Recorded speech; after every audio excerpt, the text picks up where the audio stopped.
Benvenuti a un altro appuntamento con Trieste in diretta. Quest'oggi siamo in compagnia dell'assessore alla cultura, al turismo e agli eventi Giorgio Rossi nella prima parte. Nella seconda parte sarà con noi il professor Cevolin dell'Università di Udine per parlare, come facciamo ogni mesetto, di politica internazionale. Intanto, assessore, bentornato nei nostri studi. Grazie dell'invito, siamo qua.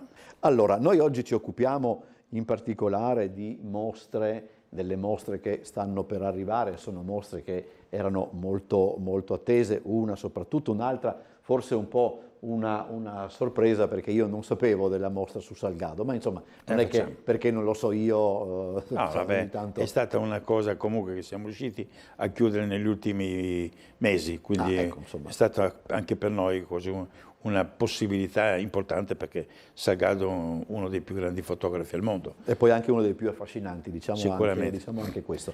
Prima però, se crede, Assessore, poi dopo vediamo anche dove ci porta la nostra discussione, ma noi abbiamo parlato nel telegiornale di questa mattina con Guerino Lanci, il presidente di Federalberghi, e i dati sull'affluenza turistica a Trieste nel 2023 verranno resi noti, credo, la prossima settimana. Faremo sì una conferenza stampa, ma non solo per il turismo, ma anche per tutti quelli che sono stati gli eventi, perché il 2023 è un anno da non dimenticare, ecco. Perché è un anno di arrivo, dopo anche un periodo di rodaggio, un periodo di esperienze che abbiamo fatto, molte positive, qualcuna anche che ci ha aiutato a migliorare le cose, e il 23 credo che è un anno della svolta, perché poi raggiungere certi obiettivi si fa fatica, ma perdere poi quei risultati si sta a 5 minuti, basta niente. Ecco, quello che è emerso ed è un ragionamento che, come dire, logicamente per gli addetti ai lavori è pane quotidiano, per noi invece è un pochettino più difficile da comprendere, no? Ma quando si parla del turismo, giocoforza tutte le componenti della città, uso un termine piuttosto forte, congiurano a che vada bene o a che vada male. Cioè non si può prescindere dalla cultura, non si può prescindere anche da una certa economia, perché Lanci ha detto, non dimenticatevi anche di un turismo magari sui generis, ma che è comunque collegato al mondo del lavoro. L'autorità portuale richiama anche delle persone che vengono, soggiornano in città, certo, magari per incontri, neanche tanto convegni, per incontri, per quelle consuete missioni di lavoro, eccetera.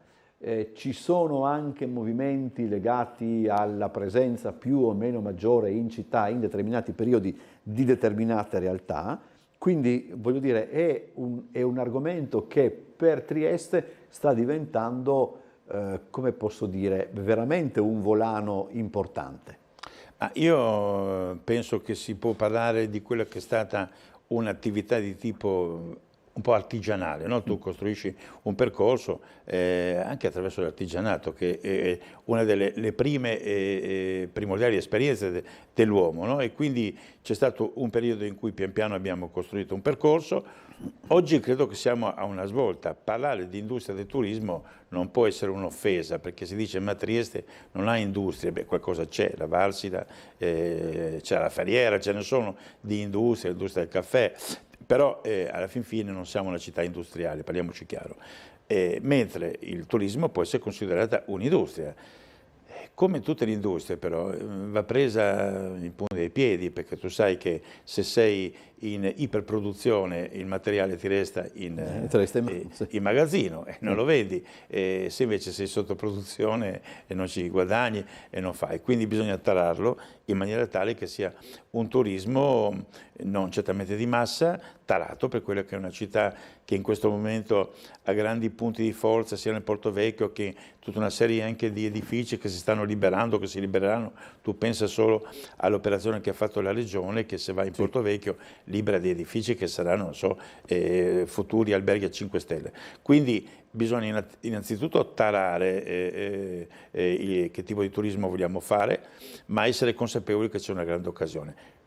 Quale è stato il cambiamento? Certamente il lavoro da parte della pubblica amministrazione, e io un po' ci ho messo del mio assieme ai nostri uffici per programmare le cose, e per fare un lavoro di squadra, siamo uniti e compatti su quelli che sono degli obiettivi, ma è la città poi che ha risposto in primis, parliamoci chiaro, è la città nel suo insieme, gli albergatori, i ristoratori, ma i negozi e tutto quanto. Forse anche la gente, no? È salita la qualità e la gente, sia la gente che offre servizi, i nostri negozianti, pensa, dove ho notato anche che diamo lavoro a molte persone, ad esempio, che vengono dal Friuli, nei negozi, soprattutto i negozi di scarpe, di abbigliamento, eccetera, ho visto che sono un sacco di ragazzi abbastanza giovani che vengono dal Friuli, dalla zona del Morfalcone, di Udine, eccetera, non certamente da troppo lontano. E quindi c'è stata, poi c'è questo senso anche di cortesia che riscontri dappertutto, l'abbiamo ripetuto 100 volte. 50 anni fa, ai tempi dei ginsari, eccetera, eravamo molto più spicci nei rapporti, no? E anche uno dal negozio non è che poi alla fin fine veniva accolto in modo trionfale, perché erano altri tempi, un'altra cultura. Adesso invece tutto quanto favorisce quello che è stato un flusso di turisti. E qual è il secondo punto di forza? Che c'è un turismo che si regola lungo tutto l'arco dell'anno, mentre 5-6 anni fa avevamo dei picchi, oggi i picchi ci sono, sì, d'estate abbiamo cose in più, però alla fin fine c'è di tutto e di più, come eventi, come offerte, anche in quelli che erano i mesi che i nostri amici degli albergatori ritengono i mesi morti, no? E infatti vedi che quando dopo, semmai parleremo di mostre, le mostre che facciamo nel periodo invernale o nel periodo primaverile portano molti frutti. Voglio dire, sotto le feste era sufficiente passeggiare per città e ascoltare un pochettino, insomma si sentivano più dialetti e addirittura anche più lingue, per dire la verità, per cui insomma è un dato sotto gli occhi. Abbiamo dati in cui sono venuti da tutte le parti d'Europa, certamente, ma anche del mondo. Allora, mostre. Intanto prosegue la mostra di Ligabue. Sì, la mostra di Ligabue proseguirà ancora un paio di mesi, è una mostra che sta dando i risultati, che ha già fatto circa 20.000 visitatori, con grande successo anche di interesse, perché Ligabue è un personaggio straordinario, a parte quella che è sua espressione artistica, i colori e le immagini che lui offre, ma soprattutto il personaggio che attira, no? Quindi persona che si è riscattata attraverso l'arte, persona anche che aveva i suoi disturbi mentali, le sue grandi difficoltà che ha avuto nella vita, ma che alla fine è riuscito a diventare poi famoso, certo nel tempo, ma anche in vita, perché in qualche modo è stato aiutato e assistito da quelli che sono stati vicini. Quindi un peregrinare dalla Svizzera, dove era, a dire la verità, è nato in Italia, poi è andato in Svizzera con i genitori, è rimasto così orfano o comunque abbandonato dalla famiglia, ed è quindi una storia in cui vediamo anche tutte quelle persone che in qualche modo oggi cercano riscatto, perché dobbiamo pensare che viviamo in un mondo in cui tantissima gente ha delle difficoltà, no? Quindi un personaggio che riesce a penetrarti nell'anima attraverso le sue opere e a confortarti per quelle che sono anche vite difficili che meritano di essere vissute alla fin fine, come la sua. O poi dopo, adesso qui è anche troppo facile il collegamento, se non altro diciamo da questo punto di vista, perché è alle porte, comincerà tra un mese. Sì, tra un mese, il 22 febbraio. La mostra su Van Gogh, che è un altro, come dire, forse, diciamo la verità, a spanna credo sia il primo autore che ti viene in mente se qualcuno ti dice, se qualcuno ti pone appunto la domanda, no? Tra i pittori più famosi, qual è il primo che ti viene in mente? Forse più Van Gogh che non...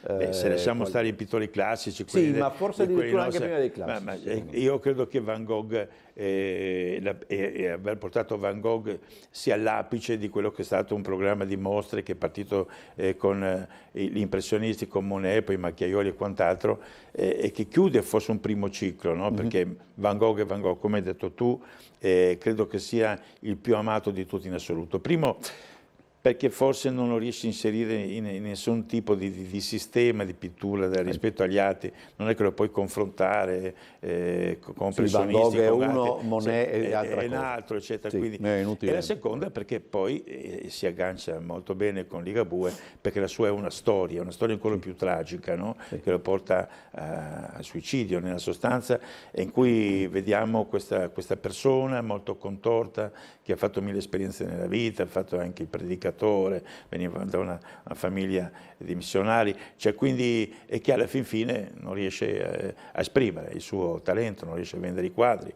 è aiutato dalla sua famiglia, dal suo fratello, quindi è una storia veramente sui generis, che sfocia però in quello che è stato il massimo dell'arte, del colore, dell'immagine, e quindi io sono molto felice di portare Van Gogh, perché vedi, portare Van Gogh, a parte un costo enorme, perché indubbiamente è stato un impegno finanziario notevole, ma essere riusciti a portare dall'Olanda questa collezione, che è la collezione più importante, la seconda al mondo a dire la verità, perché ce n'è una del Museo Van Gogh, mi pare di Amsterdam, che è migliore, o che è più ampia, è per noi un motivo di grande soddisfazione, perché vedere Van Gogh dal vivo non è come vederlo per la parte multimediale, vederlo per televisione, vederlo in fotografia o su un libro, e quindi non tutti oggi hanno questa possibilità, in questi tempi un po' magri, va bene, per una fascia della popolazione sempre più ampia, di andare in giro per il mondo a vedere nei vari musei Van Gogh. Quindi Van Gogh sarà un'occasione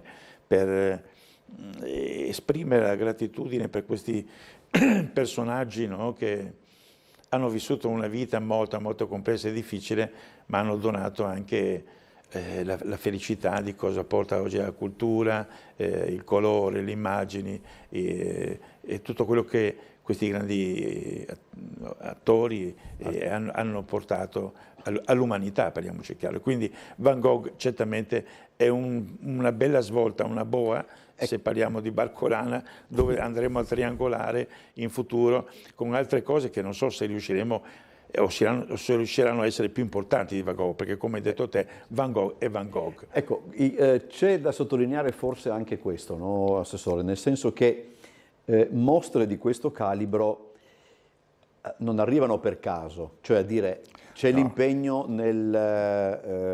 come dire, nell'organizzarle, nel portarle, però è ovvio che chi le organizza, chi le porta, capisce che questa città merita questo tipo di mostre, cioè questo è il dato che forse non si vuol vedere anche a livello di certe polemiche che vengono tu hai aperto uno spazio in cui abbiamo molto discusso, che a volte dice ma voi andate a prendere delle mostre preconfezionate, ma di cosa stiamo parlando? Ma portare Van Gogh tu non sai cosa ha significato. Ha significato innanzitutto curare i rapporti da 2 anni a questa parte, no? E bisogna attendere, vedere cosa. Visite sul posto da parte del museo che ci ha prestato questi quadri che vengono dall'Olanda per selezionare quelli che sono gli ambienti dove andremo a esporli. Prescrizioni di ogni ordine e grado. Non più tardi di ieri è venuto a fare l'ennesima visita per capire se avevamo tutto a posto, gli allarmi, le compartimentazioni antincendio, i pannelli ignifughi, tutto quanto. Abbiamo fatto un grosso lavoro di trasformazione del 4º piano del Museo della Volterra. Abbiamo dovuto spostare tutti i quadri che c'erano, quindi anche con qualche perplessità, dico ma dobbiamo rinunciare a molti quadri che per un certo periodo, 4 mesi, non li vedrà nessuno, però dobbiamo fare queste operazioni, no? Tu devi pensare che il Voltella ha fatto 110.000 visitatori e 109.000 l'altro anno, siamo partiti 5 anni fa con 21.000 visitatori, allora quindi questo ti fa capire che non sono cose che nascono dal nulla, non è che compri le cose, come vai in un negozio e compri una borsetta, le costruisci, un percorso costruito attraverso un lavoro interno, perché è tutta una serie di rapporti, di contratti, di negoziazioni, di assicurazioni, cioè portare i Van Gogh qui mica che li porti con un camion carichi tutti 50, c'è tutta una forma di trasporto unico, no? Non è che porti 10 quadri a colpo così, se il camion si schianta è una tragedia. Quindi è un grosso lavoro che per portarlo avanti e farlo durare nel tempo e migliorare, no? Significa sforzo, impegno, affinamento. Ma ormai siamo diventati diciamo così, esperti in questo settore. E la seconda cosa è quello che hai intuito tu, che mentre 5, 6, 7 anni fa andavamo in cerca noi, facciamo questa mostra, cosa avete da proporci, eccetera, adesso vengono a cercarci, perché hanno capito che Trieste è un'occasione straordinaria per tutti quelli che possono essere eventi culturali. Ormai l'apertura dei confini, il fatto che abbiamo fatto sempre dei buoni numeri in qualsiasi tipo di cosa che abbiamo proposto dà anche queste garanzie, perché indubbiamente lo sbigliettamento qui è fondamentale, con tutti i costi che hanno queste mostre è importante anche fare dei numeri e sbigliettare. Tra l'altro volevo ricordare, noi facciamo, c'è anche questa nostra trasmissione del venerdì sera alle 18:30, non la prossima settimana, questa, post dopodomani, vi porteremo alla mostra bellissima, devo dire la verità, che è allestita al Museo Sartorio ed è dedicata all'Eterno Femminino. Molto è bella, una mostra molto straordinaria, quindi forse tutto sommato, al di là delle polemiche, perché poi si possono cogliere degli spunti anche dalle polemiche, però forse questo doppio binario, no? Nel senso, le mostre che vengono da fuori, chiamiamole questa così, contaminazione, come la chiamano gli esperti. E poi anche, come dire, evidenziare con percorsi nuovi quello che è il patrimonio cittadino, forse è la carta vincente. È la carta vincente, perché guarda, il Sartorio era sconosciuto ai più. Abbiamo introdotto 2 novità assolute. La prima è il Trieste Estate, che per 2 mesi fa soprattutto eventi di carattere culturale legati al teatro e quant'altro, e è carico di gente. E la seconda è che abbiamo appunto introdotto queste mostre. Ne abbiamo fatto una su Marussi, che adesso facciamo l'Eterno Femminino. Per cui io ho deciso di investire al Sartorio qualche centinaia di migliaia di euro, perché trasformeremo le sale del piano terra, del primo e secondo piano, quelle centrali, in 3 sale espositive. E per far questo bisogna mettere a posto, perché è fondamentale che dove noi esponiamo ci sia la perfezione assoluta nei colori, nelle pavimentazioni, nella pulizia e soprattutto anche nella tecnologia, quindi l'illuminazione, certo, le rilevazioni incendi e quant'altro. Merita un investimento, perché il Sartorio è anche quello che non faceva niente, sta salendo di numero proprio attraverso anche queste esperienze in cui introduciamo delle mostre. Poi, come dire, questi musei piccoli, sì, diciamo, no? Sono sempre quelli vincenti, perché poi anche nelle grandi città, io dico sempre alle persone che magari vanno a Londra o a Parigi per le prime volte, non andate, soprattutto con quelle dimensioni, se uno va al Louvre, se uno va al British Museum, se perdi, è inutile. Ci sono questi musei piccoli che sono dei gioielli, soprattutto poi quando, come in questo caso, si ha la possibilità anche di vedere le opere esposte, ma anche le case. A Parigi c'è il museo Jacquemart-André, che è una meraviglia. Pochi ci vanno perché dicono: vado al Louvre, vado al museo d'Orsay, va là, però questo è anche da scoprire.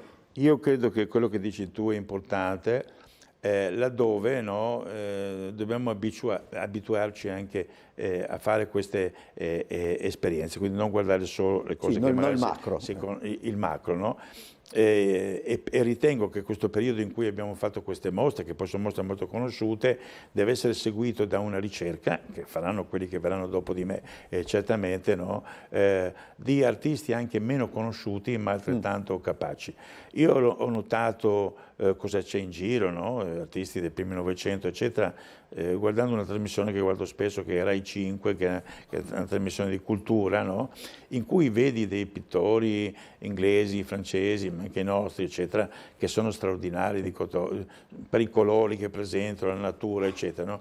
E quindi credo che bisognerà fare anche questo tipo di esperienza, portare magari persone che sono meno conosciute, ma che sono dei veri grandi artisti, soprattutto che curano i colori, la luce, eccetera, e che sono alla fin fine poi anche più, diciamo, diretti come configurazione, meno astratti, eccetera, perché anche quello bisogna capire. Le persone hanno bisogno di un mondo un po' reale, viviamo in un mondo abbastanza virtuale.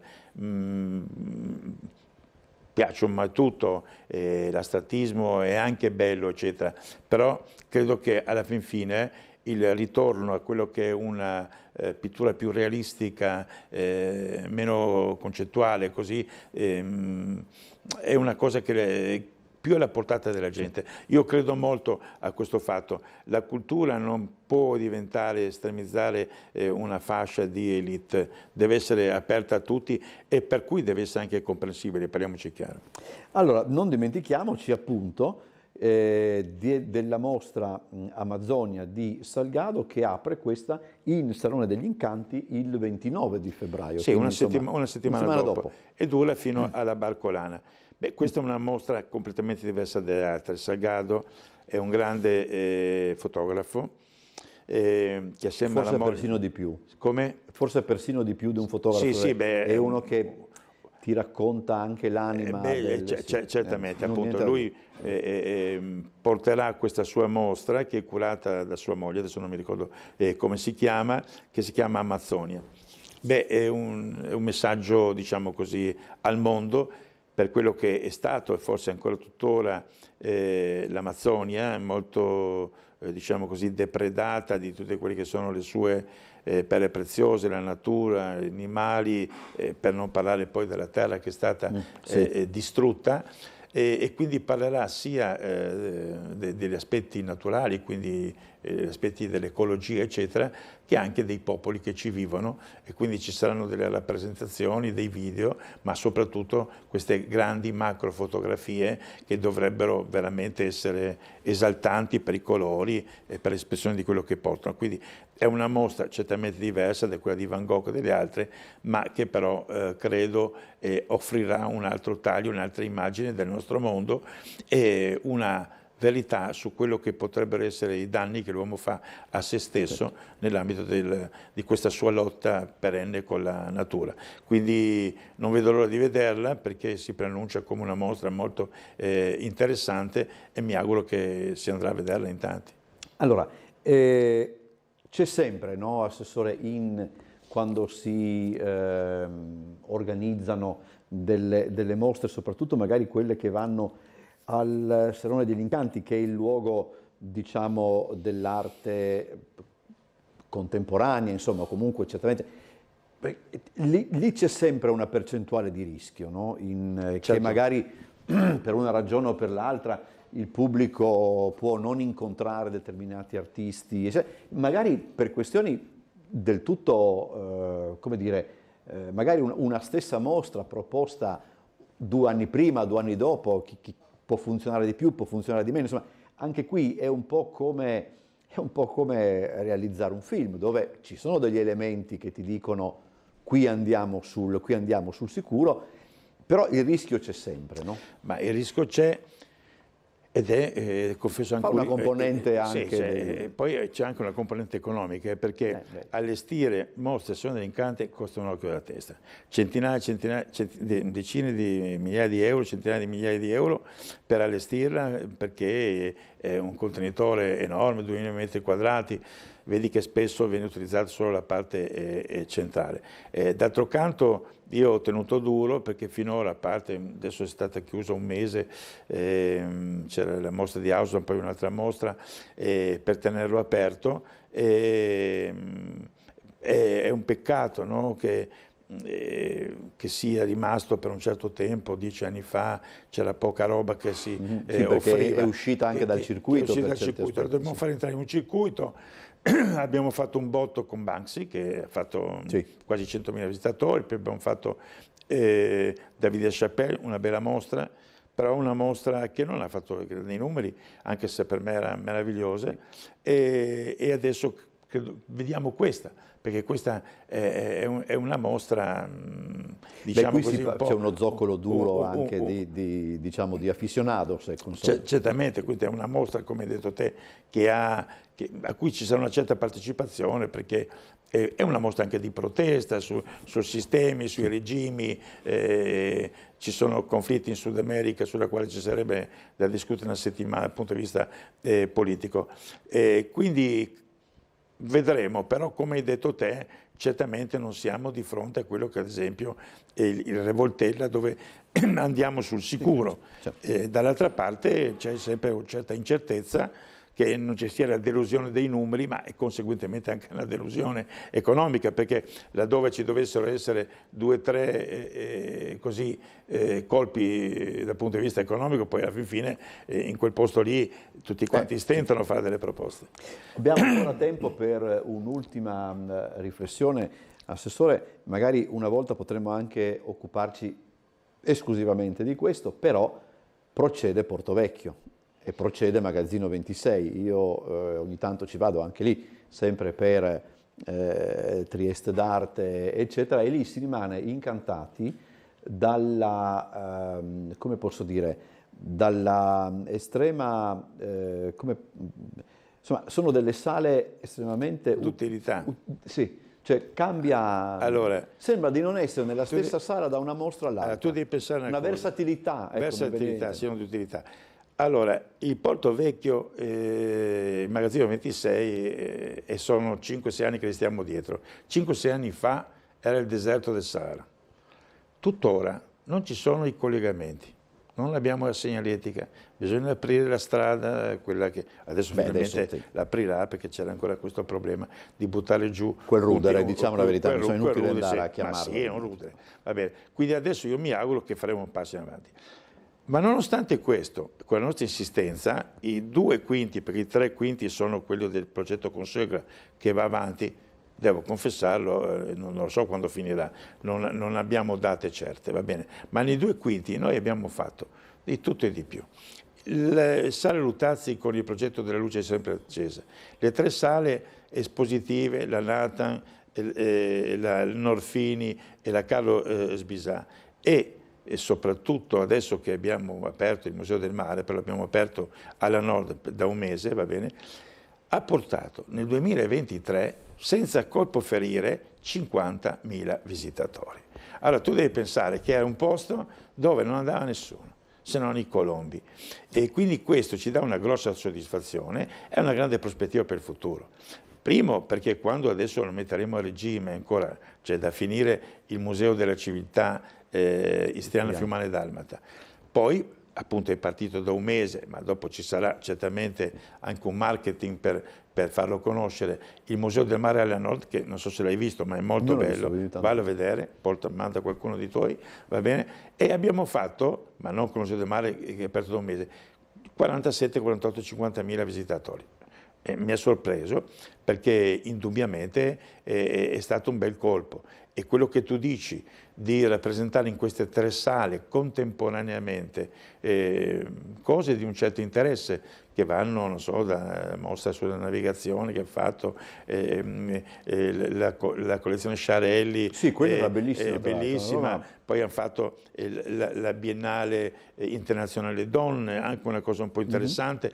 Dobbiamo lasciar crescere, nasce con l'idea di 3 persone che avevano una certa età, come il sottoscritto, la Barbara Fornasini in testa, la mia collega architetto che purtroppo non c'è più, e quindi nasce questa idea della Biennale femminile, in maniera molto timida, no? Poi c'è stato un passaggio un po' complicato della seconda e terza edizione, adesso è passato in mano a ragazze giovani che hanno fatto un circuito internazionale europeo, una curatrice che è venuta dalla Cina, e quindi sono quelle cose che bisogna farle crescere, dargli fiducia, sponsorizzarli anche, hanno trovato degli sponsor, perché vedrai che belle cose fanno. E quindi quelle 3 sale che 3 anni fa venivano così concesse anche per tenerle occupate, no? Un po' in via sperimentale, adesso sono cresciute. Abbiamo fatto un grande investimento, abbiamo messo i pannelli, le luci, tutta la tecnologia.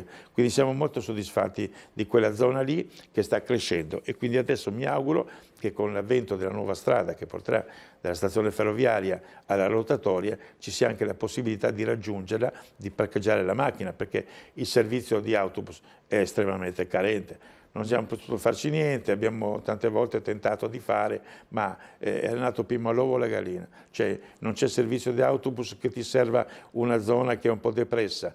La zona in realtà non era depressa, adesso dobbiamo far crescere tutte e 2 le situazioni. Assessore, grazie per essere Grazie a stato voi con noi, e buon lavoro. migliori auguri, buona serata di buon lavoro, vedo che state andando alla grande e Come quindi complimenti a tutti. Come diceva Alberto Sordi, se fa quel che se può, con Se questa fa carenza quel che d'acqua se che può. c'è a Roma, è un altro discorso. Grazie Assessore. Grazie a voi. Pubblicità, poi ci sarà il professor Cevolin.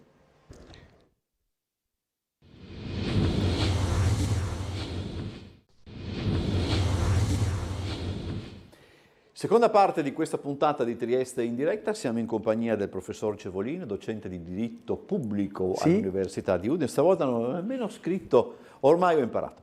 Grazie per essere tornato nei nostri, Grazie a voi dell'invito. Prima di andare avanti, professore, c'è solo una, come dire, una piccola riflessione, se crede generazionale, nel senso che non può non colpire anche chi nel 1970 aveva 6 anni, la scomparsa di Gigi Riva. Io 3. Lei 3, io ne avevo 6, perché insomma quella partita Italia-Germania 4-3 vinta in quel modo aveva significato, io manco capivo cosa significasse per dire la verità, però voglio dire Riva apparteneva forse era nostro, nel senso apparteneva proprio al nostro paese per la serietà, per essere, come si dice, un'ombra verticale, e quindi sapere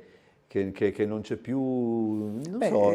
Anche le sue dichiarazioni, anche un po' recenti, erano sempre quelle di un uomo sportivo diverso Sì. dagli sportivi di oggi, e quindi anche trasmetteva valori, anche questo Sì. suo stare sempre nel Cagliari. Sì, Sfido sì. oggi che vanno in Arabia Saudita, che vanno Sì, poi a fare quelle cose discutibili. Ecco. Vabbè, però insomma... Una volta c'è da dire che qualcuno andava negli Stati Uniti a giocare nelle piccole squadre. Sì, però lì non Sì. coinvolgeva appunto Ecco. tutto un Sì, sistema. tutto un sistema. Poi con anche risultati incredibili, Sì. perché ho sentito ieri che quando c'è stato il minuto di silenzio per Riva, il pubblico di Inter-Napoli ha fischiato perché da quelle parti non c'è la tradizione del minuto di silenzio. Ah. Quindi voglio dire...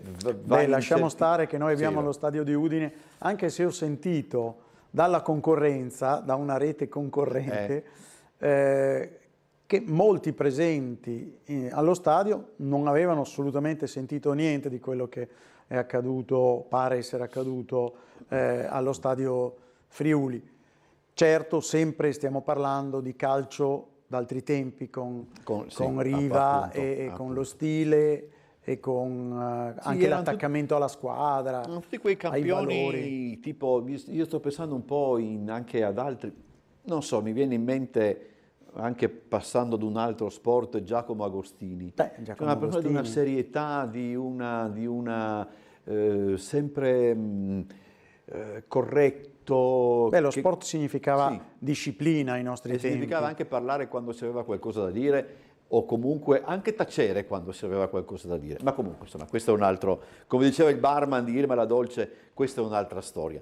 Perché purtroppo qui dobbiamo occuparci di storie ben più, ben più gravi, a partire da questo allargamento del conflitto. Adesso non possiamo negarlo, perché facciamo un po' un elenco di conflitti che ormai ci sono nel Medio Oriente, che sono ovviamente al Medio Oriente allargato, e diciamo anche che forse nei libri, adesso addirittura passiamo dall'attualità alla storia, forse nei libri di storia sempre di più si ricorderà la profezia di Papa Francesco e di questa terza guerra mondiale a pezzi, perché qui in Medio Oriente, dalla guerra Hamas-Israele, siamo passati a, primo, i turchi che attaccano il Kurdistan in Siria e in Iraq. Dopodiché c'è Israele che attacca il Libano e il Libano che risponde, e quindi sui confini tra Libano e Israele c'è guerra. Dopodiché Israele ha attaccato la Siria, gli aeroporti, perché da lì passava i rifornimenti per Hamas. Dopodiché l'Iran. Allora, l'Iran ha attaccato il Pakistan sì, con che i lì poi missili. è una realtà che anche lì la maggior parte dell'opinione po' pubblica è un po' ma oscura, insomma, nel senso c'è conosce una poco. minoranza una regione di sunniti che sarebbero dal punto di vista dell'Iran dei terroristi, quindi l'operazione dell'Iran, l'intervento dell'Iran in Pakistan sarebbe come un'operazione contro l'ISIS, diciamo, Sì, dal suo punto di vista. Quindi vedete cosa sta accadendo? Potenze intermedie stanno facendo quello che a volte fanno gli Stati Uniti, come per esempio gli Stati Uniti hanno fatto per il caso degli Houthi, no? Ovviamente sì. un altro esempio di allargamento, però è significativo che le potenze medie, pensiamo alla Turchia e pensiamo all'Iran, che come dire, si arrogano il diritto di intervenire militarmente in territori sotto la sovranità di altri stati, diciamo, comunque in altri stati, dicendo di combattere il terrorismo. Ecco, quindi vediamo come queste classificazioni sono sempre più così. Dopodiché ha un altro, ecco, questi attacchi, per esempio in Pakistan, sono realizzati dall'Iran con missili a lunga gittata. Sempre con missili a lunga gittata sono state colpite delle basi e con droni, delle basi da parte dell'Iran, delle basi, una base americana no, una base supposta del Mossad in Siria, Okay. e una base americana in Iraq. Quindi quello che stiamo descrivendo, e arriviamo adesso agli Houthi, che ovviamente sono il caso più evidente di allargamento, dove un'organizzazione non governativa, non è certo una ONG, però sono organizzazioni non statali, ecco meglio, organizzazioni non statali come Hezbollah, Hamas e l'ISIS, diciamo, e gli Houthi si rendono protagonisti sullo scenario internazionale, gli Houthi, creando un problema per tutto il commercio internazionale, in particolare per il commercio dell'Unione Europea, che non a caso molte cose sono successe ieri. Ieri nel Consiglio europeo dei ministri degli esteri è stata deliberata una missione dell'Unione Europea per rafforzare le già presenti missioni anche dell'Unione Europea, perché c'è una missione Agelor, non mi ricordo esattamente il nome, per lo Stretto di Hormuz, questa sarebbe per il Mar Rosso, Aspesis mi pare si chiami, l'Alzheimer mi colpisce, ed ecco quindi una nuova missione dell'Unione Europea che sarebbe una missione difensiva, però con la possibilità di uso della forza, che comporterà l'invio di una o due navi italiane ancora. Rischiamo anche che ci venga dato il comando, perché comandi di altre missioni sono date alla Spagna e altri stati europei, quindi per la rotazione. Una missione che non è appoggiata, nel senso alla quale non partecipano tutti gli stati membri, i 27 dell'Unione Europea, ma tutti l'hanno appoggiata e 8 hanno già dichiarato di aderire, tra i quali Germania, Francia e Italia in prima linea, poi Olanda, Belgio e così via. E che significato ha in questo contesto il fatto che all'interno del suo paese, mi sembra di averlo capito, insomma, adesso Netanyahu sia pericolosamente, cioè penso che se vanno alle elezioni non credo venga rieletto, Ecco, eccetera. È un'anatra zoppa in questo momento o lo è meno di quanto può sembrare dall'esterno? Io svelo l'attenzione che ho a una delle fonti, che è Fiamma Nierestein, e lì Fiamma Nierestein, che vive a Gerusalemme, sottolinea come c'è una unità di intenti sulla guerra, nel senso che intanto partecipa anche l'opposizione al gabinetto di guerra e così via, ma in realtà, secondo Fiamma Nierestein, ovviamente ha una voce anche un po' parziale, e ritiene che ci sia un'unità anche della pubblica opinione per la guerra. Poi Netanyahu sì, ci sono anche dati di sondaggi così, sicuramente il 51% almeno non lo vorrebbe più al governo per un futuro governo. Poi ovviamente è successa ieri, proprio anche qui è successo ieri, la irruzione, anche qui Feynman Eristain ha sottolineato che solo nella straordinaria democrazia di Israele può succedere questa cosa, cioè che entrano i familiari delle vittime alla Knesset alzando i pugni anche un po' minacciosi, dicendo che la Knesset non deve discutere di nessun'altra cosa se non la liberazione degli ostaggi, e poi vengono ricevuti i familiari da Netanyahu, che però spiega la sua dottrina. La sua dottrina è quella di non interrompere le operazioni, di non volere assolutamente la politica o l'obiettivo sollecitato dagli Stati Uniti e dalla comunità internazionale, 2 stati, 2 popoli, 2 stati, e di però in realtà Netanyahu ha dato una possibilità in teoria, e cioè quella di una tregua per 2 mesi dietro il rilascio di tutti gli ostaggi in 3 tranche, prima donne e bambini, poi sono 136 mi pare gli ostaggi ancora in mano a Hamas, prima donne e bambini, poi altri civili e infine i soldati. Questa opzione però pare anche qui non essere accettata da Hamas, che proprio ieri, anche qui ieri, Hamas ha fatto un documento dove racconta la propria narrazione dei fatti del 7 ottobre che non sarebbero, dove non si sarebbero, secondo il documento di 6 pagine di Hamas, ci sarebbero stati dei morti collaterali, 1400 o 1200 quelli che sono stati israeliani civili, ma sarebbero come dei morti che è capitato di doverli fare, ma non sarebbero stati voluti. In realtà ci sono state sia dichiarazioni, sia video lanciati dalla stessa Hamas che hanno fatto vedere torture, sgozzamenti, eccetera, eccetera, cose atroci che è improbabile, diciamo, cioè questa è una fake news, diciamo così. In questo senso, professore, come affronteremo probabilmente tra qualche giorno il giorno della memoria? Perché lì, ecco, là, al di là poi anche, no al di là, diciamo proprio anche con questa polemica sul termine genocidio, insomma...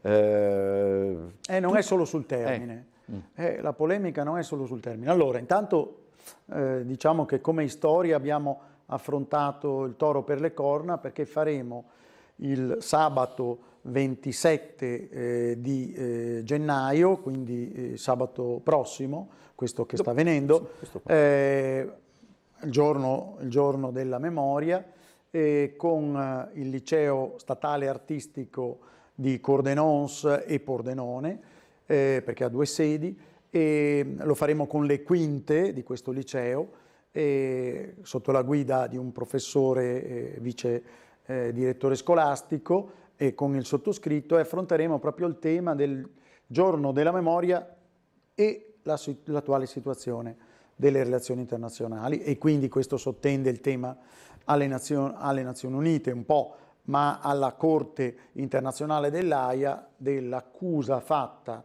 da il Sudafrica, e dispiegata in udienza il 12 di gennaio di quest'anno, con la difesa in un'altra udienza il giorno dopo da parte di Israele, di genocidio per Israele. Allora, intanto sicuramente la giornata, il giorno della memoria va fatto e va celebrato e va ricordato secondo le modalità ordinarie, e io mi dirigerò verso il rispetto degli obiettivi stabiliti nella legge istitutiva. Ovviamente come giurista è una posizione corretta. Dopodiché un'altra riflessione anche di carattere storico che va fatta un po' dalle nostre parti è quella che per esempio proprio qui a Trieste, per esempio, che c'erano ebrei fascisti, o comunque c'era, penso a Timeus, nazionalisti, che poi sono diventati, perché il partito fascista ha raccolto tutto un fascio di forze, tra i quali anche i nazionalisti, e tra i nazionalisti c'erano esponenti di religione, di etnia, di quello che vogliamo, certo non di razza perché la razza non esiste, ebraica. E mi ha colpito anche ascoltare Liliana Segre dicendo che ce l'aveva in casa lui, lei, il marito, uno no? zio, mi pare uno zio Quella volta proprio non poteva fascista che sposare. aveva aderito al fascismo e ovviamente diciamo, quindi va ricordato come è stata una vergognosa pugnalata da parte di Mussolini nei confronti degli ebrei. È ancora inspiegabile, secondo me, dal punto di vista storico questa adesione fatta nel 1938 a Trieste, con la dichiarazione a Trieste di questa adesione. Ovviamente c'è il manifesto della razza italiana, no? Come documento, e queste leggi razziali che sono abominevoli e che diciamo non trovano neanche la spiegazione nell'adesione al nazismo, perché tutto sommato ancora nel 1938, adesso non voglio fare un grave errore storico, ma mi pare che Mussolini avesse ancora il non mi fido nei confronti di Hitler dal punto di vista militare, diciamo, cioè c'erano al confine addirittura dei bunker che così. Dopodiché comunque Mussolini ancora aveva forse il carisma nei confronti di Hitler, che lo vedeva come il proprio maestro, cioè dal punto di vista ideologico, e il padre dei fascismi in Europa era Mussolini, sì. e quindi Hitler aveva un'ammirazione per la sintesi ideologica che aveva fatto Mussolini. Quindi ecco, non eravamo certo a Mussolini sul Gran Sasso. Ogni tanto io e un mio amico ricordiamo un nostro comune amico che ha avuto una sventura e che poi è stato colpito anche dal tumore, così aveva una faccia paragonabile agli occhi di Mussolini sul Gran Sasso quando viene salvato, tra virgolette. Sì, perché sapeva probabilmente. Ecco, però insomma era chiaro, era un uomo lì già finito, ostaggio di Hitler nel vero senso della parola, mentre nel 1938 no, ecco. Quindi vanno celebrate ricordando proprio anche, potremmo dire anche dal punto di vista dei fascisti ebrei, come una pugnalata proprio, perché c'erano dei fascisti ebrei, come ci sono stati tanti fascisti, tanti ebrei antifascisti. Ovviamente ricordo la brigata ebraica che anche qui, attenzione, viene sempre contestata il 25 aprile in maniera molto discutibile, persino violenta, e quindi questo è un comportamento fascista, quello di impedire la manifestazione della brigata, perché il fascismo che la nostra Repubblica cioè proprio rifiuta, ripudia, è giuridicamente l'uso politico della violenza, è quello che è inaccettabile. Ricordiamoci che abbiamo avuto un partito, il Movimento Sociale, che si ispirava direttamente alle idee della Repubblica Sociale, addirittura non del fascismo, che della Repubblica Sociale era proprio il ritorno a San Sepolcro con la sicurezza di morire, simboli di morte e anche atteggiamenti abbastanza da guerra civile, quello che è successo. Quindi va ricordato così. Però certo dobbiamo ricordare anche questo tema di attualità del genocidio, dove da un lato c'è per esempio la posizione di Francesca Albanese, che ha una posizione molto diciamo dura nei confronti di Israele, dice dal 67 che si comporta malissimo Israele nei confronti dei palestinesi c'è stata una impunità, addirittura dice. Poi l'Albanese dice un'altra cosa, dice però attenzione che ci sono delle dichiarazioni del governo israeliano che tendono all'eliminazione dei palestinesi. E in secondo luogo anche c'è una connessione tra le dichiarazioni del governo e quello che fanno le forze armate israeliane. In realtà, per esempio, qui ascoltando Fiamma Nera ci sono tutta una serie di documenti che dichiarano che ogni missione che viene fatta da Israele cercano di avvisano la popolazione che si sta facendo l'intervento, addirittura per interventi più chirurgici hanno i numeri di telefono di persone nella zona e li informano così.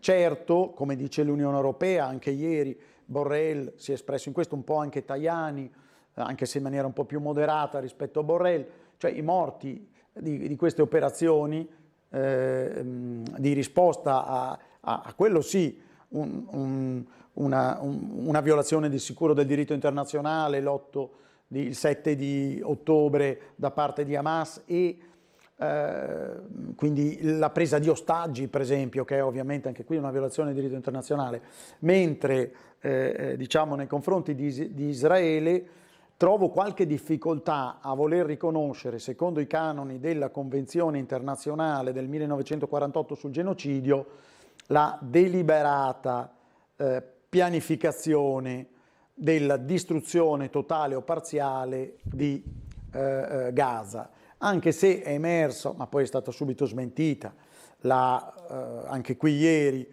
l'indicazione di addirittura deportare in un'isola artificiale gli abitanti di Gaza, come idea lanciata da un soggetto governativo, ma in realtà poi è tutto stato smentito, detto che in realtà questa è una vecchia idea di stabilire dei controlli alle merci che arrivano su Gaza prima che possano, tra virgolette, sbarcare, prima che possano arrivare a Gaza, controllarle in un'isola artificiale.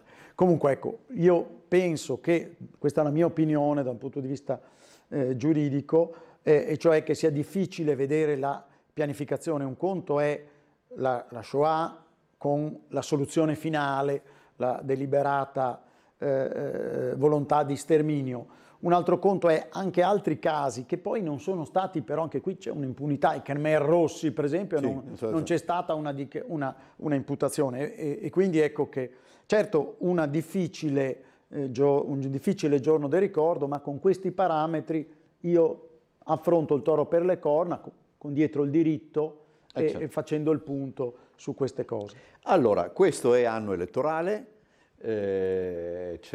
Sono vabbè, le elezioni europee che mai come quest'anno poi assumono significati che davvero per la prima volta forse riguardano l'Europa stessa e non diventano una sorta di sondaggio su come sta andando la politica nel nostro paese, come capitava fino probabilmente alle passate consultazioni.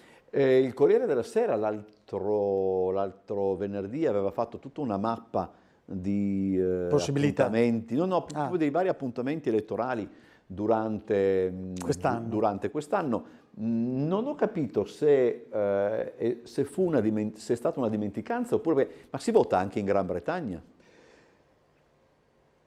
Al forse momento, è probabile che si vada. No, si va a votare se alle elezioni anticipate, forse. Ecco, loro hanno stato questo pensavano, perché sulle mappe mi pare che per esempio sono all'ordine del giorno. Intanto c'è stata la votazione a Taiwan, che fanno notare come nella Repubblica di Cina, non nella Repubblica Popolare Cinese, di Taiwan si vota, mentre in Cina non si vota.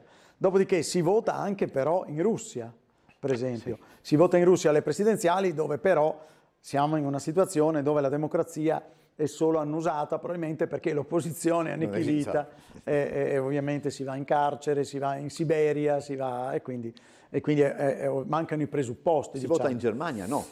In Germania si potrebbe votare anche qui per la crisi che c'è.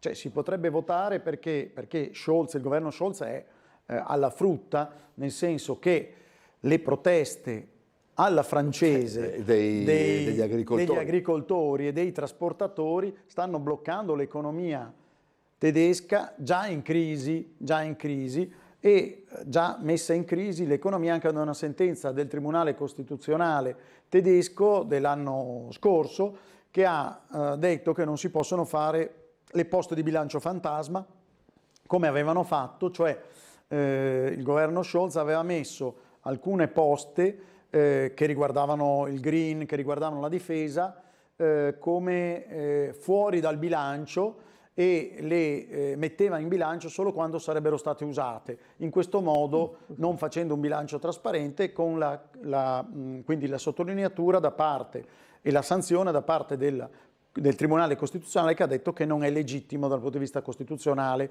fare questo. Teniamo presente che in Germania hanno posto il vincolo di bilancio molto stretto, nel senso che praticamente non è possibile fare debito, e questo comporta che la Germania in crisi non potrebbe, per rilanciare l'economia, fare debito, fare forti debiti, e quindi si potrebbe incartare la Germania. Attenzione che se si incarta la Germania, la ricaduta egoisticamente per il nostro nord-est. Sì, non è nemmeno auspicabile come una sorta tipo Bentestà. No. Abbiamo tempo ancora? Sì, 4 minuti, perché poi appunto c'è questo voto negli Stati Uniti, ormai insomma pare di capire che quello di cui si discuteva si avvererà, nel senso che saranno nuovamente Trump e Biden ad andare l'uno contro l'altro. Questo pare di sì, perché diciamo di tutti i processi, no, ma è la cosa più importante, tutti i processi di Trump sono fortemente influenzati politicamente dal fatto che gli stanno andando bene le cose. Già le primarie in Iowa, anche se lì c'è un sistema, c'era freddo, poi c'è un sistema, anche come lo stanno interpretando i repubblicani, proprio molto tranchant di votare, perché votata per alzata di mano, per gruppi, cose strane, insomma. Ma a parte questo, effettivamente ha battuto tutti e due gli sfidanti Uno sommati. si è ritirato. DeSantis si è ritirato, quindi la Haley si gioca al tutto per tutto. Infatti la Haley si gioca al tutto per tutto anche andando contro Trump, perché aveva, come dire, la possibilità e la speranza anche di diventare vice. Forse facendo così non è detto che, anche se Trump ha ringraziato, incredibilmente bon ton, ha ringraziato DeSantis, avere del bon ton, diciamo, da parte di Trump è scioccante. Però rimane preoccupante. Rimane preoccupante per tutto, per la democrazia, per i rapporti tra atlantici, per tantissime cose. Certo, però c'è anche un pragmatismo selvaggio di Trump che potrebbe addirittura, per esempio, vedremo, evitare lo scontro militare con la Cina, perché qui c'è Taiwan anche, le elezioni di Taiwan non sono andate come sperava la Cina, e la Cina ha reagito con solite operazioni, sorvolo, cose così, però per ora sembra che anche il presidente eletto a Taiwan, Lai, ha detto che è per lo status quo, anche se Lai sarebbe stato invece il soggetto più indipendentista rispetto agli altri, al Kuomintang, per esempio, e così via. Quindi ecco, l'unica forse cosa positiva che potrebbe portare Trump è dei rapporti più distesi con la Cina, forse, perché saranno sviluppati solo, molto probabilmente, dal punto di vista economico, e qui sì, dal punto di vista più forte, di sanzioni economiche più forte, per proteggere l'economia americana dalla prossima Cina. Volta che ci vedremo, tra un mesetto, poco meno, avremo anche più chiara poi come andrà, ma insomma, penso che ormai queste altre primarie. C'è sempre lo spettro di qualche processo che vada a segno, perché diciamo quello di farlo fuori dal punto di vista processuale. E poi è curioso perché come funziona? Rientrano in campo quegli altri? Non è... È veramente un nodo giuridico non indifferente. Un nodo di Gordio. Ci vediamo allora, professore, tra un mesetto circa, Perfetto. come sempre. Noi ci vediamo invece con la prossima puntata di Trieste in diretta domani alle ore 18. Buon proseguimento di serata e arrivederci.